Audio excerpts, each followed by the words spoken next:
Assalamualaikum warahmatullahi wabarakatuh. Kepada segenap rakyat dan bangsa Indonesia yang saya cintai, semoga kita tetap selalu menjaga protokol kesehatan, tetap selalu berupaya secara bersama-sama mengatasi pandemi yang sedang melanda kita punya negeri. Insya Allah Allah angkat segera pandemi yang terjadi saat ini. Amin ya rabbal alamin. Nah, kepada seluruh masyarakat, dalam kesempatan ini saya ingin menyampaikan hal yang saya pandang amat penting sekali berkaitan dengan status saya sebagai tersangka di Polda Metro Jaya. Nah, yang ingin saya sampaikan di sini adalah pertama, bahwa saya tidak pernah lari apalagi sembunyi. Sekali lagi saya ulangi, saya tidak pernah lari dan tidak pernah sembunyi. Karena selama ini pada proses pemulihan, saya lebih banyak duduk di Pondok Pesantren Alam Agrokultural Markas Syariat Megamendung. Karena di pesantren ini udaranya sangat asri, segar, jadi untuk pemulihan luar biasa bagusnya. Sekali-sekali saya turun ke Petamburan, saya turun ke Sentul untuk menengok anak dan cucu. Jadi bagian pertama yang ingin saya tekankan adalah saya tidak pernah lari apalagi sembunyi dari panggilan polisi. Yang kedua, saya juga tidak pernah dari panggilan Polda Metro Jaya. Nah, kenapa saya katakan saya tidak pernah mangkir? Pada panggilan yang pertama, yaitu hari Selasa tanggal 1 Desember 2020, nah, ketika itu saya tidak bisa memenuhi panggilan, saya kirim pengacara. Pengacara datang ke sana, bertemu dengan penyidik, menyampaikan surat secara resmi, minta penundaan, dan alhamdulillah penyidik bisa memahami dan menerima. Nah, akhirnya sepakat bahwa saya diundurkan untuk panggilan yang kedua. Nah, untuk itu saya apresiasi, saya hargai sikap penyidik yang sangat kooperatif, sangat baik. Terima kasih. Nah, kemudian pada panggilan yang kedua, yaitu pada hari Senin tanggal 7 Desember 2020. Nah, ketika itu saya melihat posisi pemulihan kita memang masih perlu penambahan sedikit waktu. Dan lagi-lagi saya tidak mangkir, tapi saya kirim pengacara saya bertemu kembali dengan para penyidik.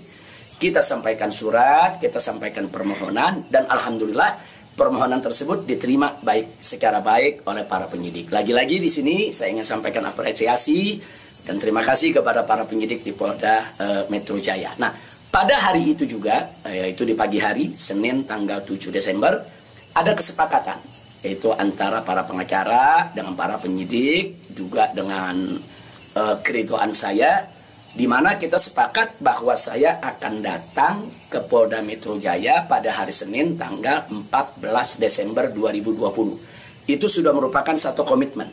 Nah, artinya komitmen, kita akan datang, insya Allah sehat walafiat, tidak ada halangan lagi.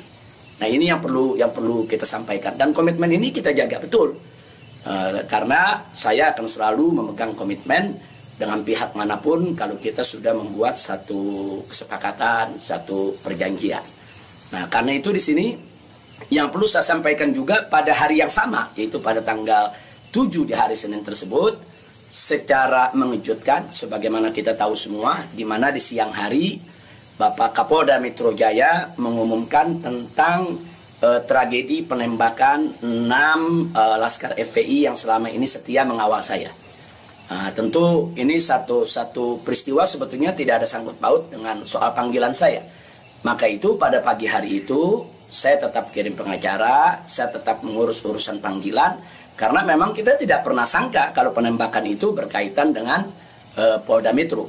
Karena saat itu kami masih mengira kalau itu adalah orang tak dikenal. Nah, ala kulihal, setelah itu yang mengejutkan kami pada hari Kamisnya, yaitu tanggal 10 Desember 2020, secara tiba-tiba Polda Metro Jaya mengumumkan saya sebagai tersangka. Ya tentunya saya, para pengacara semua terkejut karena 2 panggilan sebelumnya itu saya masih berstatus sebagai saksi. Dan itu pun belum sempat diperiksa. Rencana pemeriksaan tanggal 14 Desember, itu hari Senin yang akan datang ini. Nah, tapi karena memang pengumumannya begitu mengejutkan, pada hari Kamis tersebut saya sebagai tersangka, kemudian mendengar itu tidak benar kalau ada mengabarkan saya sembunyi, saya lari, tidak benar. Saya tetap berada di markas syariat Megamendung. Nah, begitu hari Kamis ada pengumuman semacam itu, Jumat pagi tanggal 11 Desember itu kita kirim lagi para pengacara untuk bertemu dengan penyidik. Dan alhamdulillah terjadi pertemuan dengan penyidik. Nah, ditanyakan oleh para pengacara bagaimana komitmen yang hari Senin tanggal 14, apa itu batal atau bagaimana. Nah, kalau saya pribadi ingin tetap berpegang kepada komitmen. Nah, karena kita ini ustadz, dai, bergerak di bidang agama, tidak layak kalau kami itu membatalkan perjanjian atau suatu komitmen. Nah, kita dapat jawaban dari para penyidik. Dari para penyidik kelihatannya mereka tidak mau menunggu sampai hari Senin, mereka minta lebih cepat. Nah, pada saat itu juga para pengacara minta kepada para penyidik, ya Habib Rizik siap dipanggil kapan saja, tapi tolong surat panggilannya dibuat. Surat panggilan sebagai tersangka. Kami tidak pernah terima. Kami tidak pernah terima. Tapi kelihatannya para penyidik agak keberatan untuk mengeluarkan surat tersebut.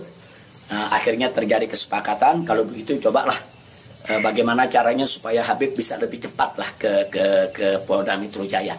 Jadi artinya mereka tidak mau melanggar komitmen juga, karena memang komitmennya pada tanggal 14 siap diperiksa. Nah, kita katakan melalui pengacara, kami bukan orang-orang yang suka ingkar janji, bukan orang-orang yang suka mengingkari komitmen yang ada. Tapi karena memang Polda Metro Jaya meminta lebih cepat, lebih baik menurut beliau, saya terima. Nah, karena itu pada malam ini saya umumkan untuk seluruh, yaitu anak bangsa, insya Allah besok hari Sabtu tanggal 12 Desember 2020 di pagi hari, saya bersama pengacara akan datang ke Polda Metro Jaya, insya Allah. Nah, jadi saya mau menunjukkan bahwa kita tetap punya komitmen untuk menjadi warga negara yang baik, untuk patuh hukum, untuk ikut melaksanakan daripada prosedur hukum yang ada. Nah, karena itu kepada semua media saya ingatkan, janganlah membuat berita-berita yang provokatif, berita-berita yang ada aroma adu domba, berita-berita yang membuat gaduh. Jadi tidak benar kalau saya lari, saya sembunyi, atau saya mangkir. Nah, itu yang ingin saya sampaikan. Nah, selanjutnya saya ingin menyampaikan kepada Polda Metro Jaya agar tidak terjadi kerumunan, agar tidak mengambil perhatian daripada masyarakat, agar juga tidak ada pihak ketiga yang memanfaatkan yaitu momentum soal penjemputan saya ini sehingga bisa menimbulkan kegaduhan. Maka itu saya minta kepada Polda Metro Jaya tidak perlu untuk mengerahkan kekuatan secara berlebihan. Bahkan menurut saya tidak perlu ada penjemputan, tidak perlu ada pengerahan pasukan. Itu hanya akan mengeluarkan biaya yang banyak, kemudian ditambah lagi juga menguras tenaga, dan yang paling berbahaya adalah mengundang perhatian masyarakat sehingga nanti terjadi kerumunan. Nah, begitu terjadi kerumunan, nanti ada pihak ketiga sebagai provokator membuat kegaduhan, dan ini akhirnya bisa merugikan kita semua. Nah, jadi tidak usah khawatir, tidak perlu ada pengerahan kekuatan, tidak perlu ada pengerahan pasukan. Insya Allah besok hari Sabtu pagi tanggal 12 Desember 2020 saya akan diantar oleh para pengacara saya. Nah, untuk memenuhi panggilan atau memenuhi yaitu panggilan atau rencana pemeriksaan yang akan dilakukan oleh Polda Metro Jaya sesuai dengan aturan yang berlaku. Nah, ya, yang berikutnya yang tidak saya lupakan kepada seluruh umat Islam. Kepada seluruh umat Islam, saya minta juga tidak membuat kerumunan. Nah, jadi jangan sampai mengganggu daripada proses hukum ini. sabar, tenang, ikuti proses hukum ini dengan baik, sesuai dengan aturan yang ada, banyak-banyak berdoa. Nah, mudah-mudahan semua berjalan dengan baik. Insya Allah Allah memberikan keamanan, keselamatan, kemenangan, dan lain sebagainya. Jadi tolong jangan buat kerumunan karena kita sudah punya komitmen. Bagaimana untuk tetap menjaga protokol kesehatan, bagaimana kita bersama-sama dengan semua komponen anak bangsa yang ada untuk mengatasi pandemi di kita punya negeri. Nah, jadi sekali lagi saya ulangi kepada Polda Metro Jaya, saya minta tidak perlu untuk mengerahkan pasukan, apalagi secara berlebihan, karena akan mengundang perhatian, mengundang kerumunan, bahkan bisa memberi kesempatan kepada pihak ketiga, provokator, untuk membuat kegaduhan. Nah, ini kalau ini terjadi, akhirnya kita semua rugi. Nah, tidak usah khawatir, saya pegang komitmen, insya Allah besok hari Sabtu pagi saya akan hadir di Polda Metro Jaya bersama para pengacara saya. Dan kepada umat Islam sekali lagi, jangan bikin kerumunan. Apalagi sebab kalau bikin kerumunan lagi nanti ada provokator, ribut lagi, gaduh lagi. Saya tidak mau ada kegaduhan, saya tidak mau ada kerumunan. Saya ingin pemeriksaan itu berjalan secara baik sesuai dengan undang-undang yang berlaku. Dan kepada masyarakat cukup doakan dari rumah agar saya, begitu juga para pengacara semua, diberikan kekuatan oleh Allah Subhanahu wa Ta'ala. Itu saja. Terima kasih. Jazakumullahu khairal jaza. Wassalamualaikum warahmatullahi wabarakatuh.